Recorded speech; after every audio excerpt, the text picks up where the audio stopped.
À nos amis de la presse, naturellement, c'est un plaisir et un honneur pour moi de souhaiter la plus chaleureuse des bienvenues à notre frère et ami Nasser Bourita, ministre des Affaires étrangères, de la coopération africaine et des Marocains résidant à l'étranger.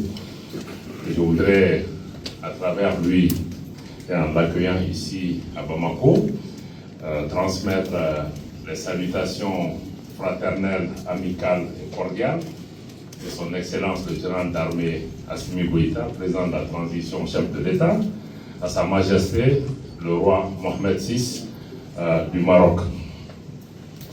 Naturellement, Monsieur le ministre, chers frères, votre présence ici témoigne aussi de la constance de la présence de votre pays, le Royaume du Maroc, aux côtés du Mali.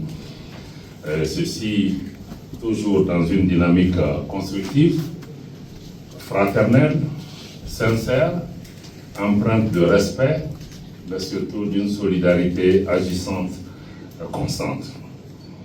La présence ce jour à Bamako du ministre Bourita est un nouveau témoignage des liens spéciaux qui existent entre le Royaume du Maroc et la République du Mali. Et là, je voulais pouvoir rappeler ce que certains ont toujours appelé la relation forte qui existe entre le Mali et le Royaume du Maroc, et que certains ont même qualifié d'exception malienne, le terme qui a été attribué à l'époque à Sa Majesté le roi Hassan II, et posture qui a été poursuivie et maintenue par Sa Majesté le roi Mohamed VI. Ceci veut dire que malgré certaines divergences de vues sur certaines questions politiques majeures, dont la question du Sahara, le Maroc n'en a jamais tenu rigueur au Mali, et le Maroc a maintenu toujours une qualité de relation exceptionnelle avec notre pays. En témoignent d'ailleurs 2 visites qui ont été effectuées au Mali ici par Sa Majesté le roi Mohamed VI, que nous tenons à remercier ici.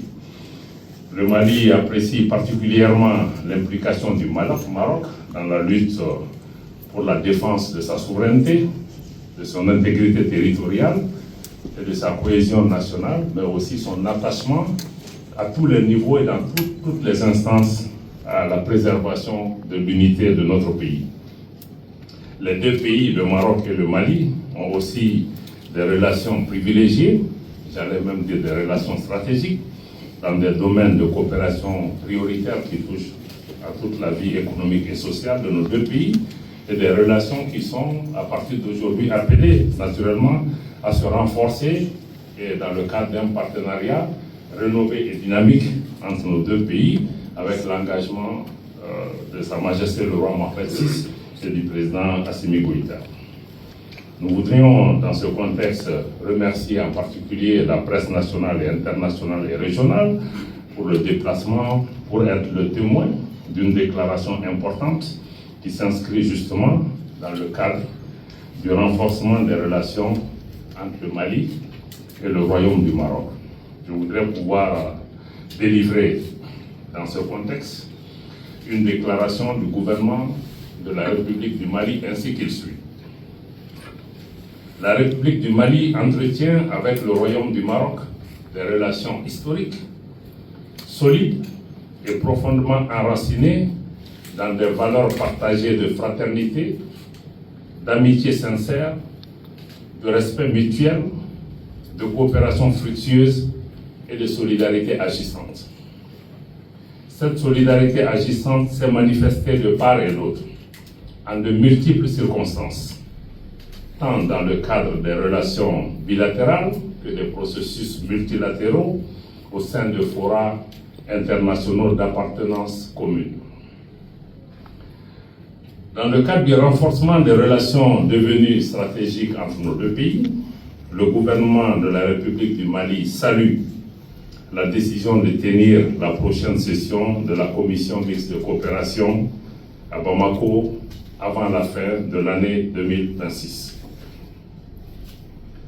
La République du Mali exprime sa reconnaissance au Royaume du Maroc et rend hommage à la vision progressiste et humaniste de Sa Majesté le roi Mohamed VI pour la constance des attentions fraternelles dont le Mali a bénéficié de la part du Maroc et pour le soutien continu, les initiatives louables et les actions concrètes en faveur de la stabilité, du développement, de l'intégrité territoriale ainsi que de l'unité nationale du Mali sous le leadership de son Excellence le général d'armée Assimi Goïta, président de la transition, chef de l'État.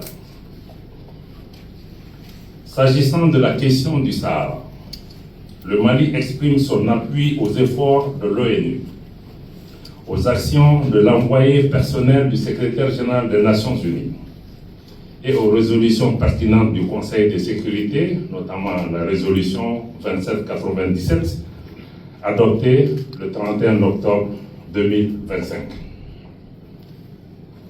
La République du Mali soutient le plan d'autonomie proposé par le Maroc comme la seule base sérieuse et crédible pour la résolution de ces différends et considère qu'une véritable autonomie sous souveraineté marocaine est la solution la plus réaliste.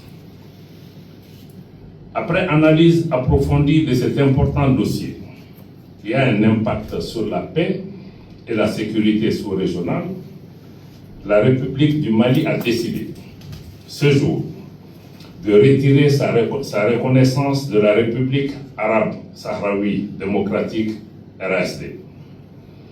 Le Mali réitère son engagement à poursuivre ses efforts en faveur de la paix et de la sécurité internationale, fait à Koulouba le 10 avril 2026, fin de la déclaration du gouvernement de la République du Mali.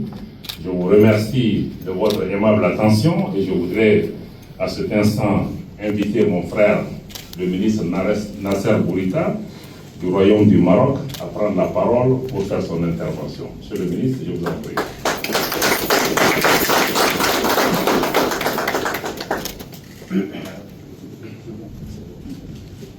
C'est toujours un plaisir de venir ici à Bamako et de rencontrer mon frère et ami Abdoulaye Diop. Je suis aujourd'hui à Bamako sur très haute instruction de Sa Majesté le roi Mohamed VI qui l'assiste, dans le cadre de la concertation permanente entre le souverain et son Excellence le général d'armée Assimi Goïta, président de la transition, chef de l'État et président de la République du Mali. Je suis surtout ici à Bamako pour exprimer l'appréciation personnelle de Sa Majesté le Roi pour la décision historique de la République du Mali sur la question du Sahara marocain. Une cause importante, comme vous savez, Monsieur le Ministre, pour le souverain et pour l'ensemble du peuple marocain. La nouvelle position du Mali s'inscrit dans le cadre d'une relation bilatérale solide et multidimensionnelle entre le Royaume et la République du Mali. Une relation ancrée dans l'histoire, fondée sur des liens humains séculaires et des principes intangibles de respect mutuel et de solidarité. Vous avez rappelé, Monsieur le Ministre, l'attachement personnel de Sa Majesté le Roi Mohamed VI à cette relation. Les deux visites effectuées par le souverain au Mali sont restées comme des marques importantes de l'histoire de nos relations bilatérales. Le retrait aujourd'hui par le Mali de sa reconnaissance de l'Amsterdam, qu'il avait reconnu en 1984, intervient également dans le contexte de la dynamique actuelle, inédite, que connaît le dossier du Sahara marocain sous l'impulsion de Sa Majesté le Roi. Une dynamique marquée notamment par l'érosion drastique des reconnaissances de cette entité. 54 États ont retiré leur reconnaissance de la race durant les 25 dernières années. Et rien qu'au cours des 2 dernières années, 5 pays ont retiré leur reconnaissance. Plus des 2 tiers des États membres de l'ONU, plus de 120 pays, soutiennent désormais l'autonomie sous souveraineté marocaine comme cadre exclusif pour la résolution de ce différend.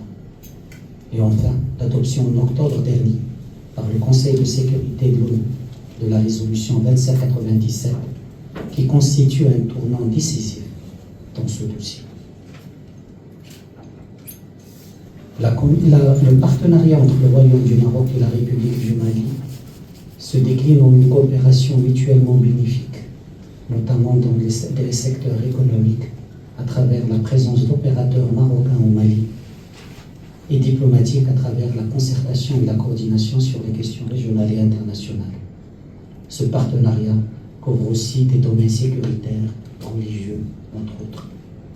Aujourd'hui, ce socle solide de notre partenariat bilatéral se voit ouvrir un nouveau chapitre, encore plus ambitieux et couvrant plusieurs domaines. Et je pense la commission mixte qui aura lieu ici à Bamako au mois de juillet prochain sera une occasion pour des annonces importantes pour la coopération bilatérale et pour renforcer le cadre institutionnel et juridique de nos relations et de ce partenariat stratégique. La dimension humaine a toujours été un pilier fort de notre relation bilatérale. Dans ce cadre, je voudrais annoncer aujourd'hui, d'un côté, l'augmentation du quota annuel de bourses dédié à la formation académique au Maroc au bénéfice des jeunes maliennes et maliens, pour atteindre 300 bourses par an à partir de l'année académique prochaine. De même, le Royaume du Maroc a décidé la suspension de l'autorisation électronique de voyage au Maroc pour tous les citoyens maliens. Les mesures concrètes pour cette décision seront faites pendant les 2 à 3 semaines prochaines ou plus tard. Et donc, à partir d'aujourd'hui, l'autorisation électronique de voyage au Maroc est suspendue pour les Maliens et on travaillera sur des aspects techniques pendant les 2-3 jours pour qu'elle entre effectivement en vigueur. Enfin, je voudrais réitérer le soutien total du Royaume du Maroc à l'intégrité territoriale, la souveraineté et l'unité nationale de la République du Mali. Le Maroc appuie pleinement toutes les actions menées par son Excellence le général d'armée Assimi Goïta, président de la transition, chef de l'État de la République du Mali, en faveur de la stabilisation et du développement du pays, ainsi que pour garantir la quiétude de sa population. Encore une fois, merci beaucoup mon frère pour l'accueil chaleureux et merci pour cette décision historique. Merci.